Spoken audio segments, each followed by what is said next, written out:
സർവീസിനെ cross ചെയ്ത് ഒരു barge പോകുന്ന കാഴ്ചയാണ് നിങ്ങളിപ്പോൾ കാണുന്നത് കേട്ടോ. ഈ കഴിഞ്ഞ ദിവസങ്ങളിൽ ഞാൻ ഫോട്ടോച്ചി പോയിട്ട് തിരിച്ചു വന്നപ്പോൾ റോറോ സർവീസിൽ കയറിയപ്പോൾ കണ്ട ഒരു സംഭവമാണ് ഇത്. മുന്നോട്ട് പോയിക്കൊണ്ടിരുന്ന റോറോ സർവീസ് പെട്ടെന്ന് ബാക്കിലേക്ക് പോവുകയും അതവിടെ സ്റ്റക്ക് ആവുകയും ചെയ്തു.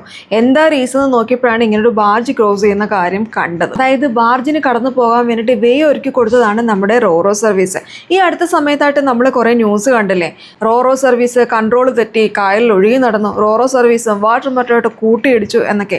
ആ ന്യൂസ് കണ്ടുള്ളവർക്ക് ഇതൊക്കെ കാണുമ്പോൾ കുറച്ച് പേടിയാവും കേട്ടോ. അങ്ങനെ ആ കാഴ്ചയെ നോക്കിക്കൊണ്ടിരുന്നപ്പോൾ ദേ അടുത്ത റോറോ സർവീസ് ഫോർട്ട് ജെട്ടിയിലേക്ക് പോവാണ്. ഇപ്പോൾ ഇവിടുത്തെ കായലിൽ തിരക്കാണ്. അതായത് റോറോ സർവീസ് ഒരു സൈഡിൽ, വാട്ടർ മെട്രോ സർവീസ് ഒരു സൈഡിൽ, പാസഞ്ചർ സർവീസ് ഒരു സൈഡിൽ, ടൂറിസ്റ്റ് ബോട്ടുകൾ, ഹൗസ് ബോട്ടുകൾ, സ്പീഡ് ബോട്ടുകൾ, ഇങ്ങനെ വേണ്ട കായലിൽ തട്ടിയിട്ട് മുട്ടിയിട്ട് നിൽക്കാൻ പറ്റാത്ത അവസ്ഥയാണ് ഇപ്പോൾ. ഇതേപോലെ കാഴ്ചകൾ കണ്ട് നിൽക്കാൻ നല്ല രസമാണെങ്കിലും അൺഎക്സ്പെക്റ്റഡ് ആയിട്ട് ഇതേപോലെയൊക്കെ സംഭവിച്ചാൽ ആർക്കാണെങ്കിലും ചെറിയൊരു പേടിയൊക്കെ തോന്നും.